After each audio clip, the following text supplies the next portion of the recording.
بسم اللہ الرحمن الرحیم۔ هو الذی خلقکم، سبحان اللہ۔ آپ منطق پڑھیں، فلسفہ پڑھیں، سائنس پڑھیں، ساری دنیا کے دلائل پڑھیں، شرع عقائد پڑھیں اور مقاصد پڑھیں، ایسی الجھی ہوئی باتیں، ایسی پراگندہ باتیں، فلسفیوں کے ایسے شٹلیات پہ مبنی گفتگو، رقیق گفتگو، مناطق کی ہذیان پر مبنی گفتگو اور شٹلیات پر مبنی گفتگو اور اپنی خود ساختہ اصطلاحات پتہ نہیں کیا کیا دنیا کو بنا دیا، اور آخر میں نتیجہ زیرو۔ لگے ہیں سارے فلاسفہ جز لا یتجزا،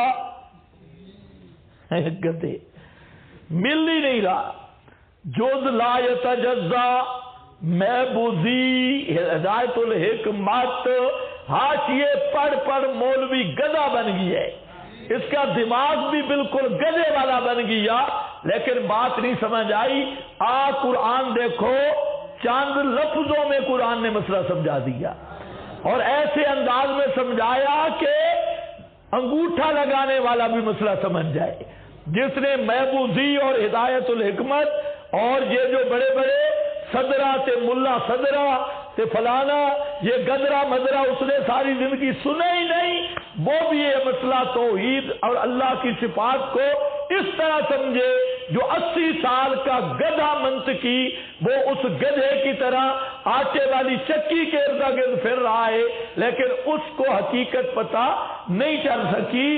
وہ نقطہ جو منطقیوں سے حل نہ ہوا، جو فلسفیوں سے کھل نہ سکا، وہ راز بتلا دیا کملی والے نے چند اشاروں میں۔ ہیں جو منطقی پریشان رہے، فلسفی پریشان رہے، وہ محمد مصطفیٰ صلی اللہ علیہ وسلم نے راز چند اشاروں میں بتا دیا۔ وہ راز راز توحید تھا، وہ راز معرفت الہی کا راز تھا۔ اب ذرا قرآن کو دیکھو، اللہ نے 2 عالم پیش کر دیے، ایک عالم کبیر، یہ سارا جہان یہ عالم کبیر ہے، یہ بڑی کتاب ہے، اس کا نام کتاب فطرت ہے، عالم کبیر۔ اور دوسرا یہ عالم صغیر ہے، انسان یہ عالم صغیر ہے، اور یہ رسالہ ہے، چھوٹا رسالہ، اور وہ بڑی کتاب فطرت ہے، یہ چھوٹا رسالہ ہے۔ اگر آپ غور کر لیں، جو کچھ عالم کبیر میں ہے وہ سب کچھ اللہ نے اس عالم صغیر میں رکھ دیا۔ اب باتیں کرتے رہو، جو کچھ عالم کبیر میں پہاڑیں، اس عالم میں بھی پہاڑیں کہ نہیں ہیں، یہ ہڈیاں کیا ہے، اس عالم میں نہریں ہیں، اس عالم میں بھی نہیں ہے، کیا ہے، لگے ہیں، اس عالم میں گھاس نباتات ہیں اور اس عالم میں یہ گھاس نباتات ہیں، سارا وہی نقشہ ہے۔ اب وہ عالم کبیر ہے، یہ عالم صغیر ہے، یہ چھوٹا نقشہ ہے، وہ بڑا نقشہ ہے۔ جو کچھ اس نقشہ میں موجود ہے وہ سارا سارا اس نقشہ میں موجود ہے۔ سمجھ آئی آپ کو؟ جو موٹی باتیں سمجھ سکتا ہے، بالکل جٹ عرابی امی، اس کو فرمایا دیکھو جٹا، آسمان کس نے بنائے؟ خلق السماوات، ہے کوئی پیر فقیر آسمانوں کو بنانے والا؟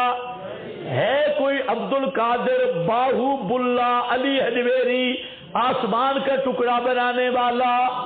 اچھا زمین کو کس نے بنایا؟ ہے موٹی موٹی دلیل، یا آپ کے مقدمات صغرا کبرا، شکل اول، شکل ثانی، شکل ثالث، شکل رابع، جب شکل رابع پہ جاتا ہے تو اپنی شکل بھی خراب ہو جاتی ہے، ساری شکلیں بناتے رہو، وہ شکلیں اپنی بھی خراب کرو گے۔ اب یہ بالکل سادی دلیل، سبحان اللہ، یہ ہے قرآن کا اعجاز۔ اچھا یہ بتاؤ زمین کو بنانے والا کون؟ جٹ سے پوچھو وہ بھی کہے گا، کوئی کھوتا ریڑھی والے سے پوچھ لو زمین بنانے والا کون، اس میں کوئی بھی اللہ کا شریک۔ اچھا سورج کی روشنی بنانے والا کون، اندھیرے بنانے والا کون، یہ بنانے والا اللہ، تو الحمدللہ مشکل کشا بھی صرف اللہ، حاجت روا بھی صرف اللہ، داتا بھی صرف اللہ۔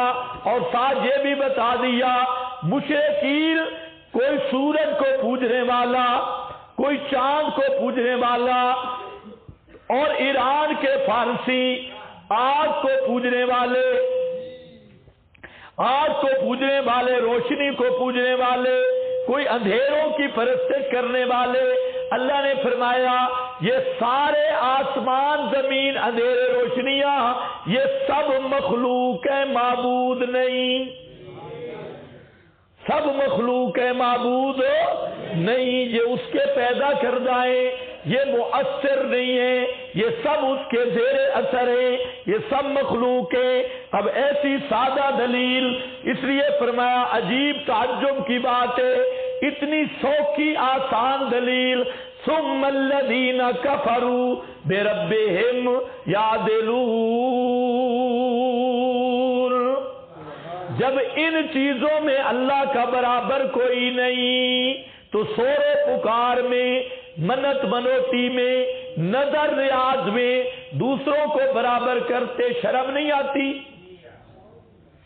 بربہم یعدلون۔ اب آیا عالم صغیر، هو الذی، امام راضی نے یہاں پر بڑی بحث کی ہے عالم کبیر اور عالم صغیر کی مناسبت پر۔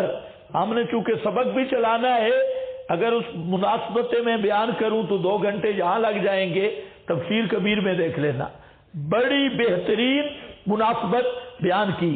یہاں عالم صغیر ہے، هو الذی خلقکم من طین، وہی اللہ ہے، حسر ہے بھائی، کیا ہے؟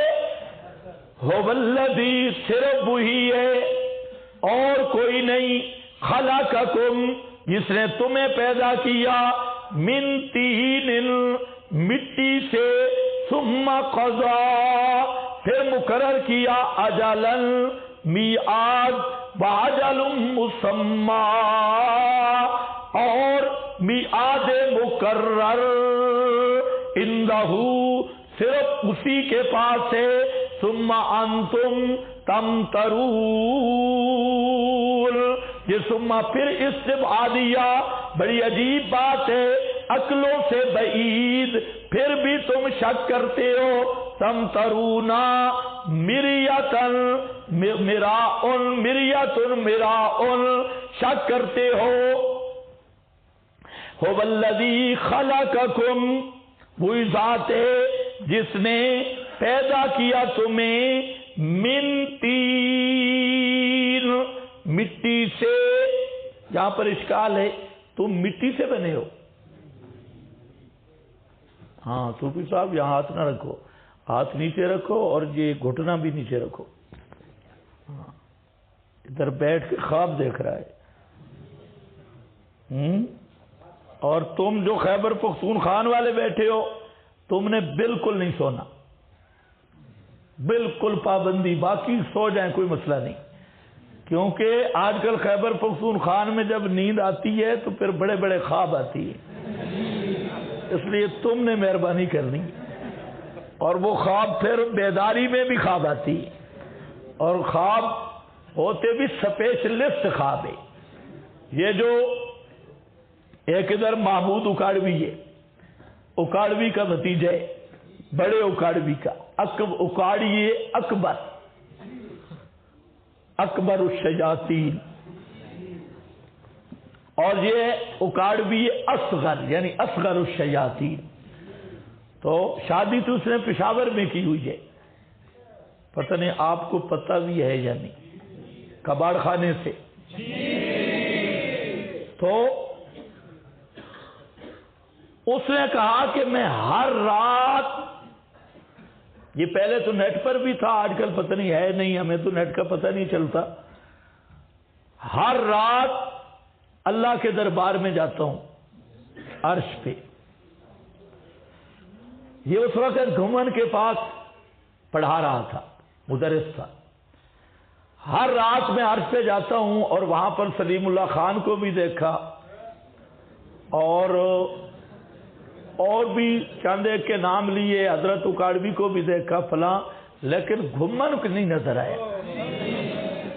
گھومن نے کہا الو کے پٹھے نکل، تنخواہ میں دیتا ہوں اور عرش پہ میں نظر ہی نہیں آیا. باقی سارے نظر آ گئے، گھومن نے اس کو نکال دیا. اور پھر یہ اس پر انہوں نے کہا کہ اس نے نبوت کا دعویٰ کیا ہے. اس پر بڑی باتیں ہوتی رہیں، اس لیے نکالا گیا.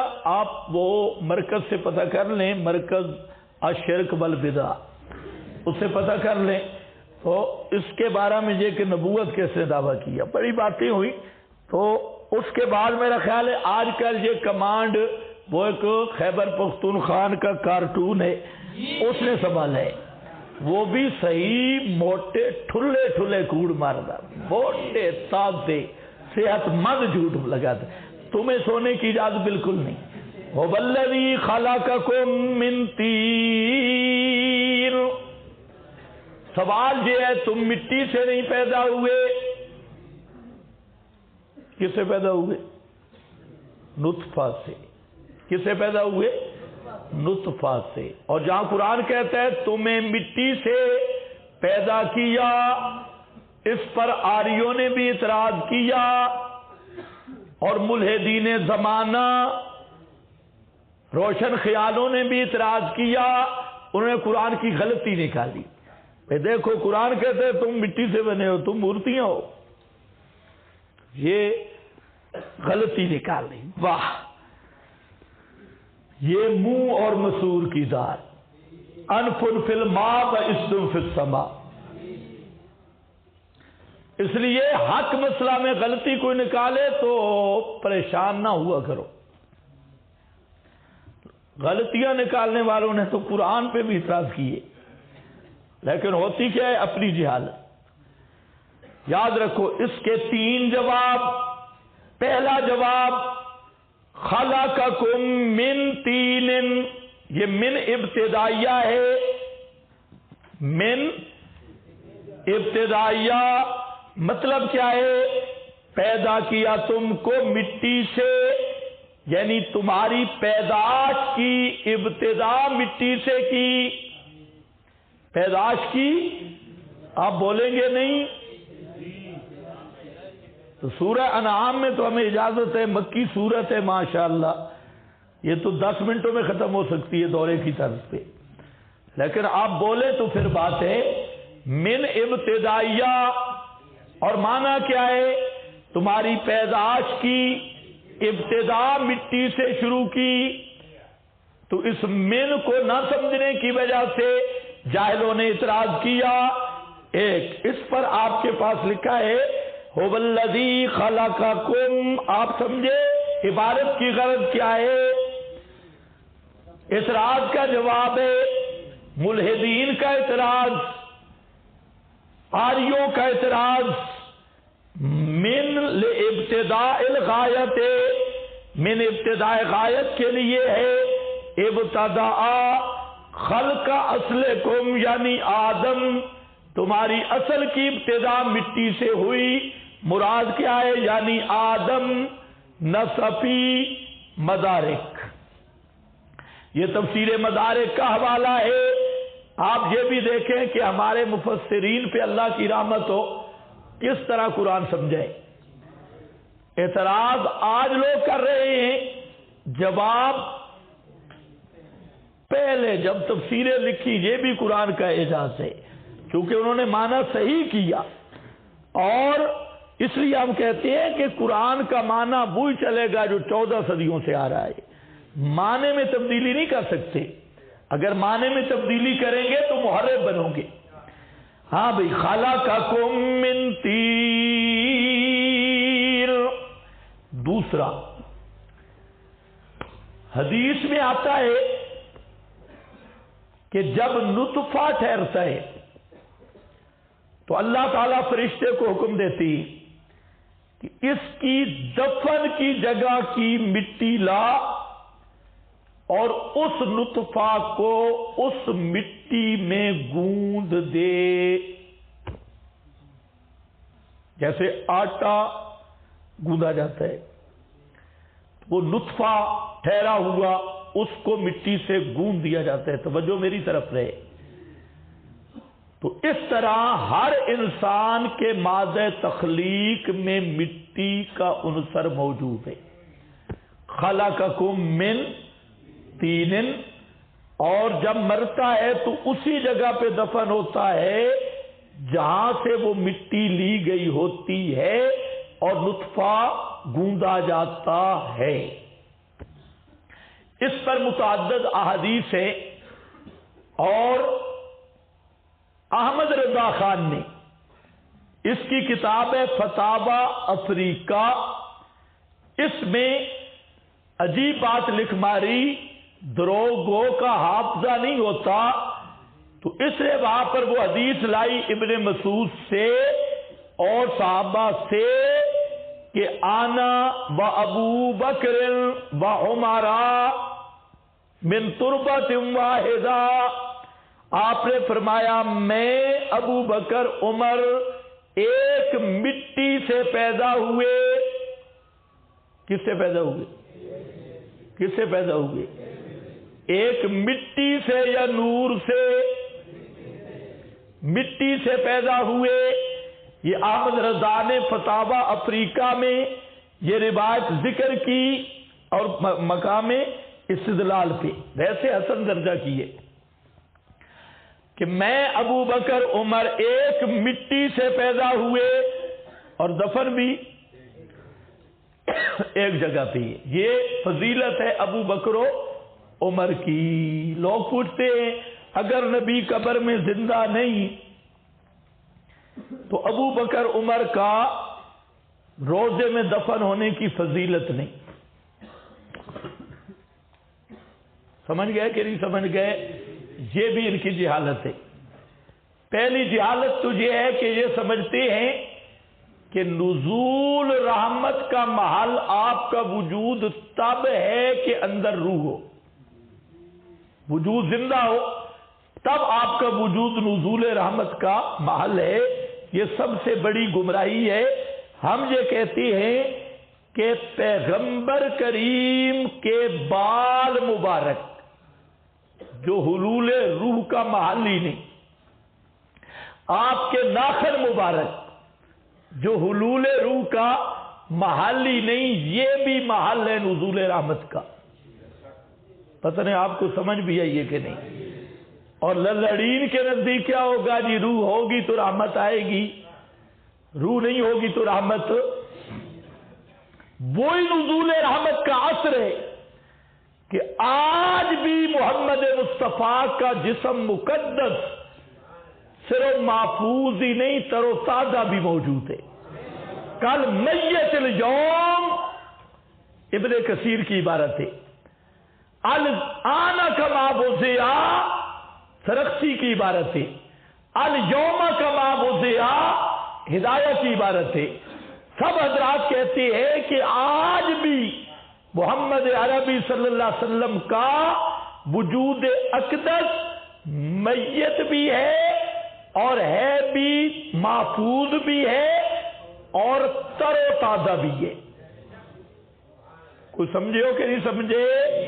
آپ کے بخاری کے حاشیے پہ لکھا ہے کہ یہ طری ہونا وجود کا، طری سمجھتے ہو؟ تر و تازہ ہونا۔ کل میت اليوم، عموماً میت پہ وقت گزرے تو میت میں اکڑاؤ آنا شروع ہو جاتا ہے، لیکن نبی کریم صلی اللہ علیہ وسلم کی میت مبارک 1400 سال گزر گئے، آج بھی اسی طرح تر و تازہ تازہ تازہ تر تازہ تر تازہ اسی طرح خوشبودار اسی حالت میں آج بھی محفوظ، صرف محفوظ نہیں تر و تازگی بھی ہے۔ زندہ جبریل کے چہرے پہ وہ رونقیں نہیں، جو موت کے بعد بدن مصطفیٰ پہ رونقیں ہیں، اور یہ رونقیں ہیں اللہ کی رحمت کے نزول کی وجہ سے۔ آپ کے میت وجود بھی محل ہے نزول رحمت الہیہ کا۔ آپ کو سمجھ کچھ بھی نہیں آیا؟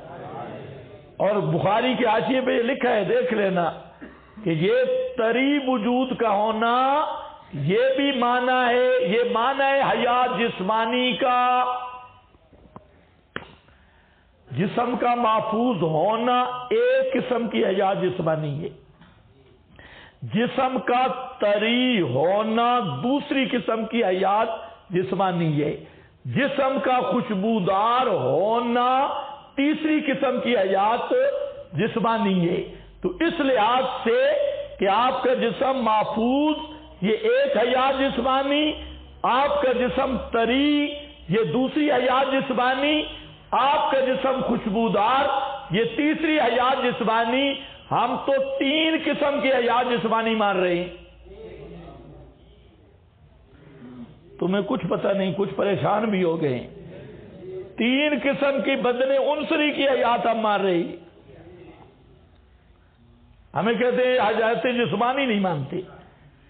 ہاں بھائی، ہاں تم جو کہتے ہو کہ روح مبارک جسم میں ہو یا ایسا تعلق کے جسم کی آمو کود کرے، ایسی حیات قرآن کی نصوص قاطعہ کے خلاف اور اس پر کوئی دلیل موجود نہیں۔ ہاتوا برہانکم ان کنتم صادقین، لاؤ، لیکن وہ نہیں لا سکتے۔ فاتقوا النار، مٹی اور مسئلہ، ابو بکر عمر کا آپ کے ساتھ دفن ہونا ایک تو محل ہے نزول رحمت کا، دوسرا یہ سب سے بڑی شان اور مقام ہے کہ وہ مٹی جائے دفن کی لی جاتی ہے۔ ابو بکر عمر اور آپ کی قبر ایک جگہ پہ ہے، تو اس سے بڑی شان کیا ہو سکتی ہے کہ آپ کی اور ابو بکر عمر تینوں کی تینت ایک ہے، اور تینوں کی تینت اور وہ مٹی پاک ایک ہی خمیر سے تینوں وجود بنائے گئے۔ اس سے بڑی فضیلت کیا ہو سکتی ہے کہ جس مٹی سے اللہ نے پیغمبر کریم کے وجود کو بنایا، اسی مٹی سے ابو بکر و عمر کے وجود کو بھی بنایا۔ یہ سب سے بڑی فضیلت ہے۔ کوئی بات سمجھ گئے یا ادھر ادھر ہو گئی؟ اب یہاں پر ایک مسئلہ للڑوں نے بنایا ہوا ہے کہ جو مٹی آپ کے بدن سے لگی ہے وہ عرش اعظم سے افضل ہے۔ توجہ ہے کہ نہیں؟ عرش اعظم سے، دلیل کہ اللہ عرش اعظم سے ملصق نہیں، جبکہ یہ مٹی آپ کے وجود سے ملصق ہے۔ سمجھ گئے دلیل؟ اللہ عرش اعظم سے ملا ہوا، وہ مکان سے پاک ہے۔ عرش اللہ کا مکان نہیں، الصاق نہیں، جبکہ یہ مٹی جو ہے اس کا آپ کے بدن کے ساتھ الصاق ہے۔ اب یہ بھی کہنا ہم ان کی پوری بات کر رہے ہیں، اور جو رہ جائے آپ سب کو اجازت ہے ان کی پوری بات کر سکتی ہے۔ ان کو کہو تم بھی ذرا یہ اجازت دے دو۔ آپ میری بات نہیں سمجھ رہے؟ کیا کہا میں نے کہ ان کی جو دلیل ہے ہم دلیل بھی ذکر کر رہے ہیں، ان کی بات بھی، اور وہ کیا کرتے ہیں؟ وہ نہ ہماری بات کرنے کی جرت رکھتے ہیں، جھوٹ بولتی ہے، اور نہ ہماری دلیل ذکر کرنے کی جرت کرتے ہیں، کیونکہ پھر جواب نہیں ہوتا۔ انہوں نے دلائل بھی گھاڑ کے ہمارے ذمہ لگائے ہیں۔ اور جی مماتی کہتے ہیں نبی قبر میں زندہ ہے تو آکسیجن کہاں سے آتی ہے؟ یہ کون گدھے کا بچہ مماتی کہتا ہے؟ یہ اعتراض بنا ہے. اور جی مماتی کہتی ہیں، وضو کہا کرتی ہیں، فلاں یہ سارے بناوٹی سوال.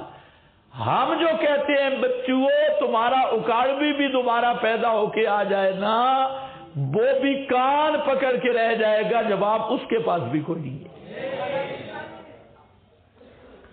جو ہم کہتے ہیں اس کا جواب دو. اب میں جو تم کہتے ہو تمہاری بات کہ عرش اعظم اللہ کا مکان نہیں، وہ مٹی آپ کے وجود سے ملی ہوئی ہے، اس لیے وہ مٹی افضل ہے عرش اعظم سے. الجواب، پہلی بات، افضلیت اور مفضولیت کا مسئلہ خالص نصوص کا مسئلہ ہے، عقلی ڈھکوسلوں کا نہیں. کسی یہ چیز اس چیز سے افضل ہے، یہ کس کا مسئلہ ہے؟ نص کا مسئلہ ہے، عقلی ڈھکوسلوں کا مسئلہ نہیں. یہ سب سے پہلا ڈھکوسلا شیطان نے مارا تھا کہ میں افضل ہوں، نص نہیں تھی، ڈھکوسلا لگایا تھا. پتہ نہیں آپ کو سمجھ آ رہی ہے کہ نہیں؟ پھر بولو. یہ ڈھکوسلا نہیں سمجھ آ رہا؟ ہاں، تو یہ شیطان نے لگایا تھا. گارڈر، یہ شیطان کا خرچ تھا، اس کا ڈھکوسلا تکا لگایا میں افضل ہوں. حالانکہ 12 وجوہات تو ابن قیم نے لکھی، آپ کے حاشیے پہ بھی کچھ آئیں گی کہ شیطان نے وہ ایسے شٹل چھوڑا تھا، بہت بڑا جھوٹ چھوڑا تھا، مٹی آگ سے افضل ہے. ابن القیم نے اس کا صحیح اپریشن کیا کہ یہ بھی شیطان نے جھوٹ بولا. افضلیت مفضولیت کا مسئلہ کس کا ہے بھائی؟ نصوص کا، عقلی ڈھکوسلوں کا نہیں. اس پر کون سی نص موجود ہے کہ وہ مٹی عرش اعظم سے افضل ہے؟ وہ نص درکار ہے. نص ہے جی بابا سبکی نے لکھا. دعا کرو ہم سبکی کو کہتے کچھ نہیں، ورنہ یہ حکومت کا قاضی تھا جیسے آج کل طاہر اشرفی ہے. یہ اسی کا کیا مقام تھا سبکی، اور میرا سوفڑ. تو سوفڑ کی بات قطعاً حجت نہیں. یہ تو لوگوں نے سبکی کو بڑھا دیا نا. علامہ انور شاہ صاحب نے سبکی پہ زبردست تبصرہ کیا. اس میں عرب شدی میں بھی بہترین تبصرہ کیا علامہ نے، انور شاہ صاحب نے. اور فرماتے سبکی نے کتاب لکھی شفاء السقام، جس میں ساری جھوٹی سقیم روایتیں ان کو کندھا دینے کی کوشش کی، سارا رتب و یاب اکٹھا کیا. اور اس کا جواب لکھا علامہ ابن عبد الحادی نے الصارم المنکی، پھر رد علی السبکی. اس کتاب میں علامہ لفظ لاتا ہے قد اجادا. ابن عبد الحادی نے کمال کیا، زبردست رد کیا. یہ میرا تبصرہ نہیں، یہ علامہ انور شاہ صاحب کہے. اور آج کا للڑ سبکی کو اپنا باپ مانتا ہے. ادھر جی سبکی فرمائے تو سیوطی فرمائے، سبکی فرمائے تو سیوطی فرمائے. یہ تو ہماری شرافت ہے. اگر ہم نے آگے کام کیا تو سبکی کا مسلمان ثابت کرنا بھی مشکل ہو جائے گا. سبکی فرمائے تو سیوطی کا بھی ہم تھوڑا سا بس صرف نظر ہے، گزر گیا اس کا معاملہ. تل کا امت اللہ ما کسبت. ورنہ سبکی سیوطی کو ہم پہ سوار مت کرو، ورنہ ہم مجبور ہوں گے ان کی حقیقت بتانے پر کہ بابا سیوطی کون تھا اور بابا سبکی کون تھا. تو پھر تمہاری سبکی بن جائے گی سبکی. سمجھتے ہو؟ سبکی کہتے ہیں بے عزتی کو. اگر ہم نے سبکی کا بتایا تمہاری سبکی ہو جائے گی. ہمارا سوال ہے کہ الصاق اگر بجائے افضلیت ہے، کسی چیز کا آپ کے وجود کے ساتھ ملصق ہونا یہ بجائے افضلیت کی، تو مفتیان کرام بتائیں ذرا، آپ نے گدھے کی سواری کی، گدھے کا وجود آپ کے ساتھ ملصق ہوا، وہ بھی عرش اعظم سے افضل ہے گدھا۔ ابو داؤد میں حدیث ہے، آپ نے ڈھیلے استعمال کیے استنجا کے لیے، تو وہ جو ڈھیلے استعمال کیے استنجا کے لیے، ان سے پوچھو وہ بھی عرش سے افضل ہیں۔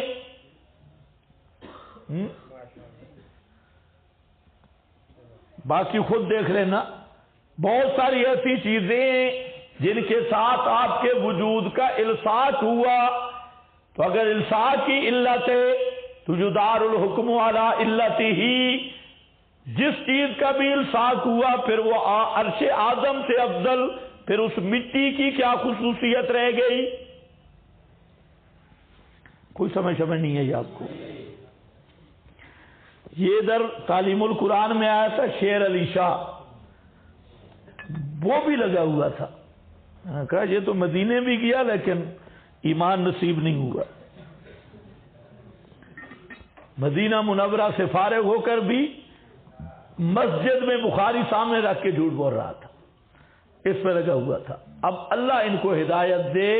اسی سے پتہ چلتا ہے نا کہ یجتبی الیہ، میں ابو لہب جہنم میں چلا گیا، بلال حبش سے آ کے جنت میں چلا گیا۔ ہاں تو یہ اللہ کی تقسیم ہے۔ اتنا بڑا شیخ الحدیث اور شیخ القرآن کے پاس دورہ بھی پڑ گیا، لیکن شیطان ان بدعتیوں کے ساتھ ایسے بتی کرتا ہے کہ ان کو ہلنے کی طاقت بھی نہیں رہتی۔ من یعش عن ذکر الرحمن نقید لہ، یہ نقید پہ بات آئے گی پھر آپ کو پتہ چلے گا۔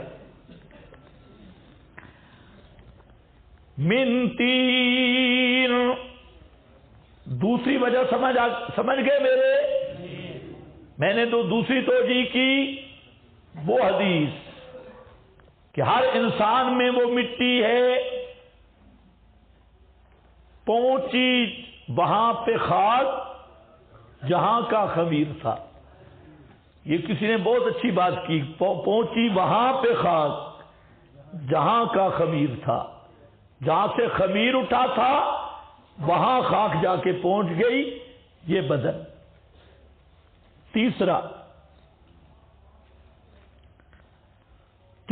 یہ ہے کہ انسان کی تخلیق نطفہ سے اور حیض کے قطرات سے، اور حیض اور نطفہ غذا سے، خون تھے، اور خون غذا سے، اور غذا نباتات سے، اور نباتات مٹی سے۔ تم جتنے بیٹھے ہو سارے کھیتوں میں تھے، پھر کھیتوں سے خوراک تیار ہوئی، تم خوراک میں آ گئے اور تمہارے وجود خوراک میں آ گئے، خوراک سے خوراک خون میں بدل گئی، خون نطفہ میں بدل گیا، حیض کے خون میں بدل گیا، اور نطفہ اور وہ خون جمع ہو گئے تو من بین الصلب والترائب، تو اس کو اللہ نے نطفہ سے انسان بنا دیا۔ پہلے بھی مٹی تھا، وجود مٹی پر کاریگری کی، خوبصورت شکل دی، مٹی کو آنکھیں دی، مٹی کو کان دیے، پھر یہ ترکیب ختم ہو جائے گی، مٹی ہو جائے گی، پھر مٹی کو مرکب بنا کے قیامت کو کھڑا کر دے گا۔ اس میں توحید بھی آ گئی، قیامت بھی آ گئی۔ تمہارے سارے فلسفی ایسی دلیل ذرا دے کر دکھائیں، قیامت بھی، توحید بھی، اور دلیل بھی آسان سی۔ عالم صغیر هو الذی خلقکم من طین ثم قضى اجلا واجل مسمى۔ کیا پر حاشیہ ہوگا بزرگوں؟ کدھر ہے؟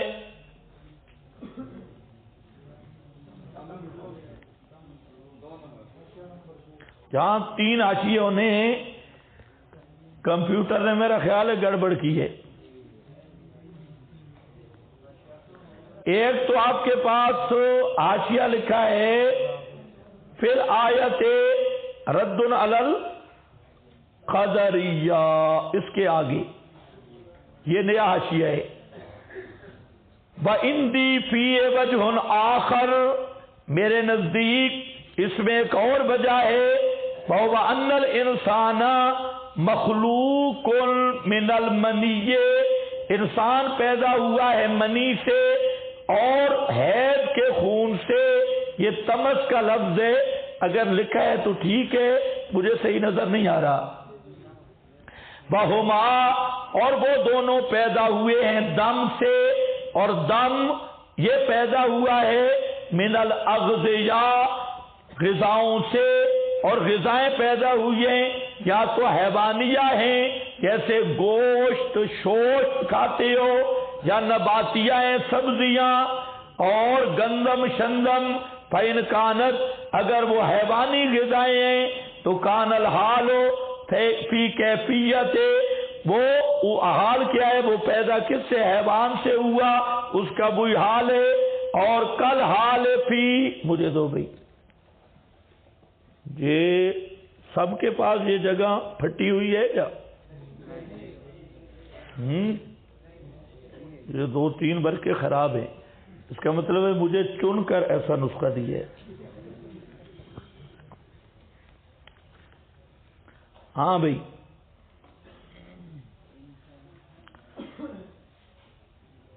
اچھا، کل حال فی کیفیت، یہ بھی وہی حالت ہے جیسے انسان کا پیدائش ہوئی. تو باقی رہ گیا نباتیہ، وہ ثابت ہے کہ انسان مخلوق ہے غذاؤں سے جو نباتیہ ہیں، اور نہیں شک کہ وہ متولد ہیں من الطین، وہ غذائیں پیدا ہوتی ہے مٹی سے. فثبت ان کل انسان متولد من الطین، ثابت ہو گیا کہ سب انسان مٹی سے بنائے ہوئے. بہذا الوجہ عندی اقرب الی الصواب، میرے نزدیک یہ وجہ زیادہ قرینے کی آت اور ثواب ہے. کون کہہ رہا ہے؟ علامہ. ہاں، ایک اور جہاں پر اگر حاشیہ ہے تو اچھا ہے، هو الذی کے حسر پہ حاشیہ ہے. کدھر ہے بھلا؟ هو الذی وحدہ ہے کہیں؟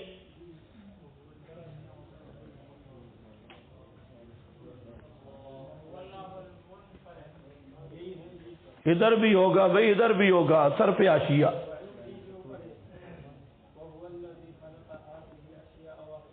ہاں، وحدہ، دیکھو مجھے ابھی بھی نہیں ملا، جس کو ملے دیکھے.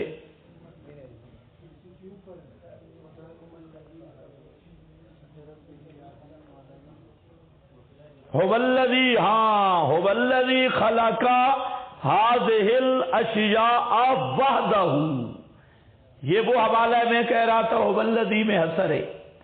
اس کی غرض یہ بتانا ہے حسر والا معنی، اوپر بھی حسر ہے، اور یہ حسر والا معنی ہی الحمدللہ کی دلیل ہے کہ ساری صفات کارسازیہ اللہ کے لیے ہیں.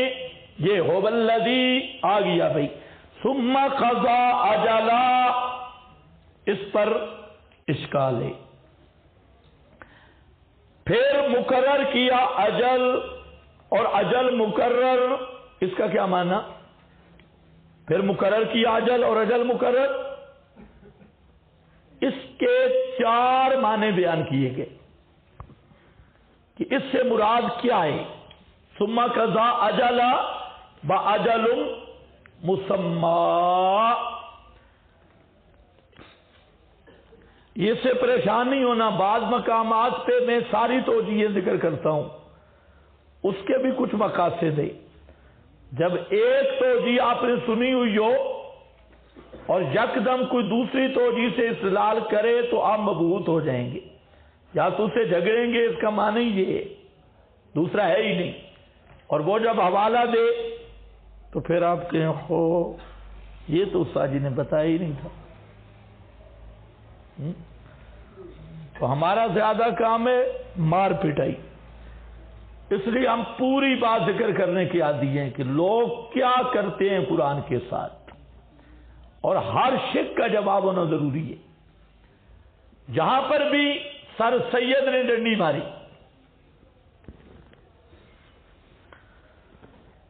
اس ڈنڈی کی وجہ سے میں بتا رہا ہوں، اور دوسرے پرویزیوں نے بھی اس پر ڈنڈی مار کے تقدیر کا انکار کرنے کی کوشش کی، حالانکہ یہ آیت اثبات التقدیر کی واضح دلیل ہے، تقدیر کے اثبات کی۔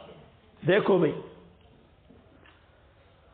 ثم قضا اجلا، یہ دو اجلیں کہاں سے آئی بھئی؟ پھر مقرر کیا اجل اور اجل مقرر، اجل مسمى پہلا معنی، اور معنی راجح یہی ہے کہ قضا اجلن سے مراد ہے مرنے کی مدت، اور باجل مسمى سے مراد ہے قیامت۔ موت قیامت صغرا ہے، اور بعث قیامت کبریٰ ہے۔ تو دو اجلیں آ گئی، پہلی اجل موت، دوسری اجل مسمى قیامت۔ اکثر مفسرین نے اسی کو لیا، اس پر معنی کرو ثم قضا اجلن، پھر مقرر کیا اجلن قیامت صغرا، مرنے کی مدت، واجل مسمى، واجل مسمى عنده، اس سے مراد ہے قیامت، اور عنده میں اشارہ ہے کہ علم قیامت کا اسی کے ساتھ خاص ہے۔ یسألونک عن الساعۃ ایان مرساها قل انما علمها عند ربی۔ یہاں پر کیا فرمایا؟ عندہ، اوپر حافظ کی عبارت ہے، لا یعلمہ الا ہو، نہیں جانتا اس کو اس کے سوا کوئی بھی۔ یہ قیامت ہے، قیامت کب آئے گی؟ یا پیر کرم شاہ، اس نے یہاں پر بھی بے ایمانی فرمائی۔ پیر کرم شاہ لکھتا ہے، اپنی عقل اور قیاس اللہ کے بتلائے بغیر کوئی نہیں جانتا قیامت کب آئے گی۔ ہیں گدھے۔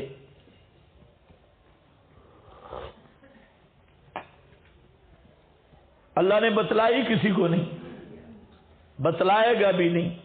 لا یجلیہا الا، ظاہر کرے گا اس کے وقت پہ، اس سے پہلے کسی کو بتائے گا ہی نہیں۔ اس لیے سب کہتے ہیں لم یطلع علیہا ملکا مقربا ولا نبیا مرسلا، اللہ نے کسی ملک مقرب کو بھی اطلاع نہیں دی، نبی مرسل کو بھی بتلایا نہیں۔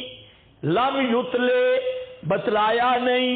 یہ خیر دیکھو، عندہ ثم انتم تمترون، دوسرا معنی ثم قضا اجلا۔ معتزلہ سر سید یہ کہتے ہیں کہ انسان کی دو وقت موت کے لکھے ہیں،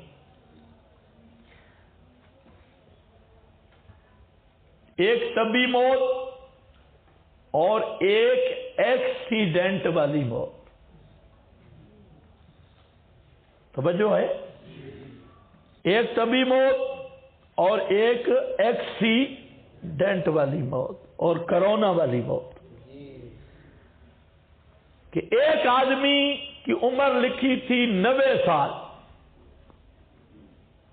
اس کو ایکسیڈنٹ آ گیا اور یہ 28 سال میں مر گیا۔ تو اب دو اجلیں ہیں، ایک ایکسیڈنٹ والی اجل اور ایک وہ 90 سال والی. اگر ایکسیڈنٹ نہ ہوتا تو یہ 90 سال تک جیتا رہتا. اب اس اجل پہ اس کا خاتمہ ہو گیا. اس سے ثابت کیا کرتے ہیں کہ اللہ تعالیٰ کو جزیات کا علم نہیں ہے. یہ ایک مستقل اصولی مسئلہ ہے. اور تقدیر کا انکار. میری بات سمجھ گئے کہ نہیں؟ یہ ان بے ایمانوں نے اس سے معنی نکالا. اس لیے میں نے آپ کو کہا اصل معنی تو یہی ہے کہ اجل سے مراد موت اور اجل مسمى سے مراد قیامت ہے. اکثر مفسرین نے اسی کو لیا. دوسرا معنی اجل سے مراد موت اور اجل مسمى سے مراد موت سے قیامت تک کا زمانہ، زمان برزخ. قیامت تک کا زمانہ، یہ دو اجلیں. یہ کوئی سمجھ گئے یا نہیں؟ دوسرا اجل سے مراد طبی موت، اجل سے مراد عارضی موت. انہی کے معنی کو لے کر انہی پہ رد کر رہا ہوں. یہ اپنا معنی نہیں کر رہا. بقول تمہارے اجل سے مراد ایکسیڈنٹ والی موت اور اجل مسمى سے مراد طبی موت. دو اجلیں اگر یوں بھی تم کرو پھر بھی تقدیر کا انکار نہیں نکلتا، جتنا بھی زور لگاؤ. کیوں کہ یہ معاملہ علم الہی کا ہے. اللہ کے علم میں تھا کہ تب ان جیتا تو کتنا جیتا، اور ایکسیڈنٹ سے موت کا سبب ایکسیڈنٹ ہے تو کتنی عمر میں ایکسیڈنٹ ہوگا. یہ دونوں چیزیں اللہ کے علم میں ہیں. اور یہی میں کہتا ہوں کہ تقدیر نام ہی علم الہی کا ہے، اللہ تعالیٰ کے علم کا ہے. اور یہ جو تقدیر مبرم اور تقدیر معلق تم بناتے ہو، حقیقت میں یہ کوئی تقسیم نہیں. اب پھر پریشان ہوں گے. تقدیر مبرم اور معلق کی حقیقت میں کوئی تقسیم، اونچے بولو تقسیم. کیونکہ تقدیر نام کس کا ہے؟ علم الہی کا. تو علم الہی اسی طرح ہوگا اگر مگر چونکہ چنانچہ، وہ علم عدلی ہے. یہاں ابرام و احکام کی بات نہیں. ہاں مخلوق کے لحاظ سے تعبیر کی گئی ہے ابرام و احکام کی. یہ تعبیر للتفہیم ہے، نہ کہ یہ تقدیر کی تقسیم ہے. اب کوئی بات سمجھ آئی؟ خدا کے لیے سمجھو. یہ بھی ہم پہ الزام لگاتے ہیں تقدیر کا بھی مبرم اور محکم کا بھی منکر ہے. اگر تم بیچارے جاہل ہو، ہم منکر نہیں ہیں. تقدیر نام ہے علم الہی کا. اور سمجھو بزرگوں، سارے جاگتے ہو یا سو گئے ہو؟ سارے جاگو. مسئلہ سمجھ آئے آگے بیان کرو، نہیں تو چپ خاموش ہو جاؤ. تقدیر نام کس کا؟ علم الہی کا. علم الہی میں تعلیق و ابرام کی تقسیم نہیں، معلق مبرم کی تقسیم نہیں، چونکہ چنانچہ کی بات نہیں. یہ تعبیر ہے علماء کی للتفہیم لا للتقسیم. علماء نے سمجھایا کہ بعض چیزیں ہمارے ذہن کے اعتبار سے معلق ہیں، ہمارے ذہن کے اعتبار سے مبرم ہیں. باقی اللہ کا علم ازلی ہے، اللہ کے علم میں سب کچھ موجود ہے. وہاں یہ تعلیقیں نہیں کہ اگر یوں ہو تو یوں ہوگا، اگر یوں ہو تو یوں ہوگا. اس طرح کی اگر مگر وہاں نہیں. وہاں اٹل فیصلہ علم ازلی قطعی یقینی ہے. اس لیے وہ تعلیق ابرام ہمارے لحاظ سے ہے، وہ تعلیق ابرام اصل تقدیر یا علم الہی کے اعتبار سے نہیں. آپ کو کوئی سمجھ آئی؟ پھر ہمارے نزدیک، ہمارے فہم کے اعتبار سے کوئی مسئلہ نہیں کہ ایک کی عمر ہمارے فارم کے اعتبار سے اگر ایکسیڈنٹ نہ ہوتا تو لمبی ہو جاتی، ایکسیڈنٹ ہو گیا تو مختصر ہو گئی۔ یہ مخلوق کا فارم ہے، اللہ کے تقدیر میں یہ مقرر تھا کہ اس کی عمر ہی اتنی ہے، اگر مگر کی وہاں بات نہیں تھی۔ چلو سمجھ آ گئی یا نہیں آئی؟ آئی تو کرو، نہیں آئی تو نہ کرو، آپ کی بہت ڈیرے ڈیرے مہربانی۔ وَأَجَلٌ مُّسَمًّى عِندَهُ ثُمَّ أَنتُمْ تَمْتَرُونَ،